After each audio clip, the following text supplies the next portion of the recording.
آپ کا مقام نبی علیہ السلام کی یہ حدیث ہے، رسول اللہ صلی اللہ علیہ وسلم کا فرمان ہے کہ اول زمرۃ تلج الجنہ وجوہہم کالقمر لیلۃ البدر، کہ پہلا گروہ جو جنت میں داخل ہوگا ان کے چہرے 14ویں کے چاند کی طرح روشن ہوں گے۔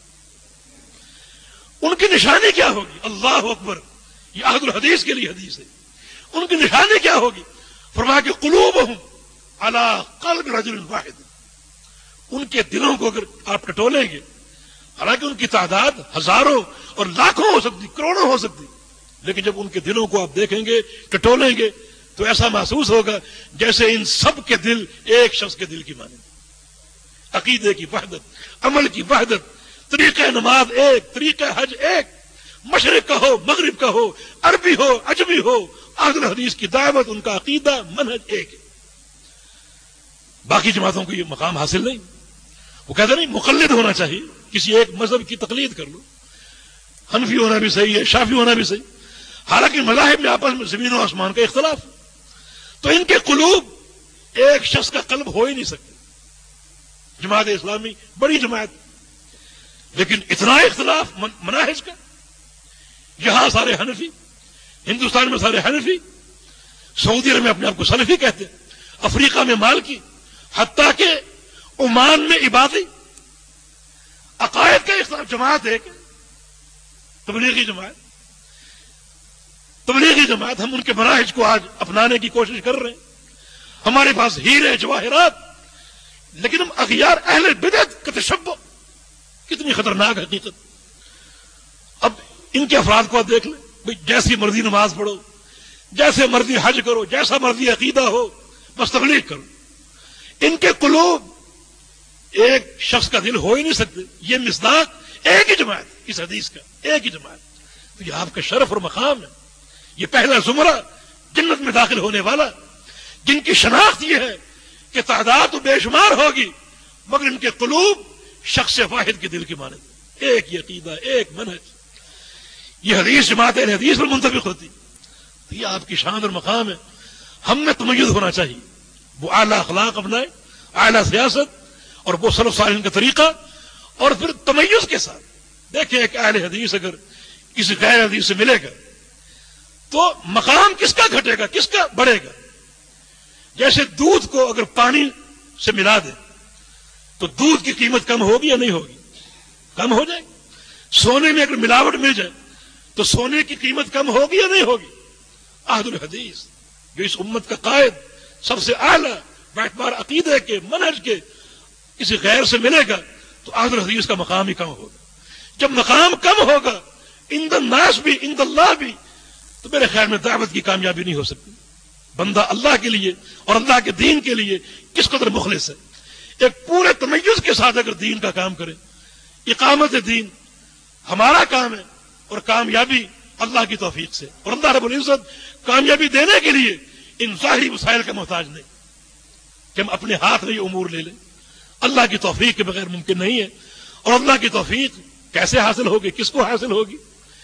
اس کو جو نبی ہو یا جس کا عمل انبیاء جیسا ہو۔ اللہ رب العزت جب کسی نبی کو چنتا ہے تو وہ نبی کیسا ہوتا ہے؟ اس کا عقیدہ، اس کا دل کتنا رقیق ہوتا ہے۔ محمد الرسول اللہ یتیم ہے اور بکریاں چراتے تھے، مال و دولت مفقود، ناپید، یتیم، لیکن اللہ نے آپ کو چنا، حالانکہ اس دور میں قیصر، کسرا ان کا طوطی بولتا تھا، اور کتنا مال تھا، خزانے تھے، صنعت تھی، حرفت تھی۔ اللہ چاہتا تو ان میں سے کسی کو چن لیتا کہ طاقت ہے، مال ہے، وسائل موجود ہے، لیکن نہیں، یہ کام ہر ایک کا نہیں۔ ابن مسعود کا قول ہے کہ ان اللہ نظر الى قلوب العباد فوجد قلب محمد صلی اللہ علیہ وسلم من خیر قلوب العباد فاصطفاه لرسالته، کہ اللہ تعالیٰ نے جب اپنے آخری پیغمبر کو بھیجنے کا فیصلہ کیا تو اپنے بندوں کے دلوں کو دیکھا، تو اللہ نے دیکھا کہ محمد کا دل سب سے پاکیزہ ہے، اللہ نے آپ کو چن لیا اپنی رسالت کے لیے۔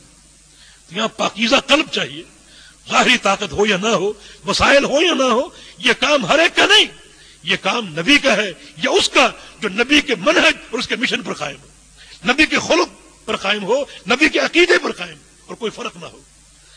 تو میں سمجھتا ہوں کہ اہل الحدیث کا کام ہے دین کی اقامت کا اور دین کو قائم کرنے کا.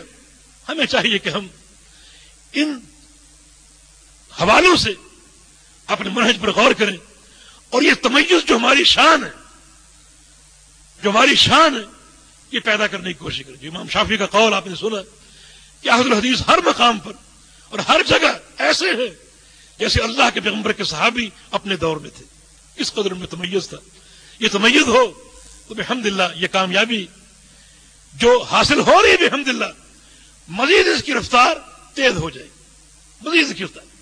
ہم دعوت کا کام کریں اور جب وقت ہے تو جہاد کا کام بھی کریں. جہاد بھی دین اسلام کا فریضہ ہے لیکن جہاد شرعی اسس پر قائم ہو, اخلاص کی بنیاد پر ہو اور اللہ کے پیغمبر صلی اللہ علیہ وسلم کے طریقے اور آپ کی سنت کے مطابق ہو. ایسا جہاد نہ ہو جو کتاب و سنت کے خلاف ہو اور منہج سلف صالحین کے خلاف. یہاں ڈاکٹر صاحب موجود ہیں, ڈاکٹر عبدالرشید صاحب حافظہ اللہ. ان کے خطاب کا ایک جملہ بڑا مجھے پسند آیا اور میں نے کئی مقامات پر وہ کوٹ کیا. فرماتے ہیں کہ آج جو جہاد ہو رہا ہے اس میں کلاشنکوف مجاہد کے کندھے پر ہے لیکن ٹریگر امریکہ کے ہاتھ میں, ایجنسیوں کے ہاتھ میں. یہ جہاد نہیں, شرعی جہاد خالص. جب اس کا موقع آئے گا تو اہل الحدیث انشاءاللہ ہراول دستے کے طور پر کام کریں گے. افغانستان کے تجربے آپ کے سامنے موجود. یہ دین کے اسس ان کو اپنائیں لیکن اپنی اساس پر ایک پورے تمیز کے ساتھ, تو انشاءاللہ کامیابی یقینی ہوگی. یہ اللہ کے وعدے ہیں اور کتاب و سنت کے دلائل بے تحاشا موجود ہیں. اللہ رب العزت ہم کو صحیح منہج کی توفیق عطا فرما دے, عمل صالح کی توفیق عطا فرما دے, ہم کو علم نافع عطا فرما دے.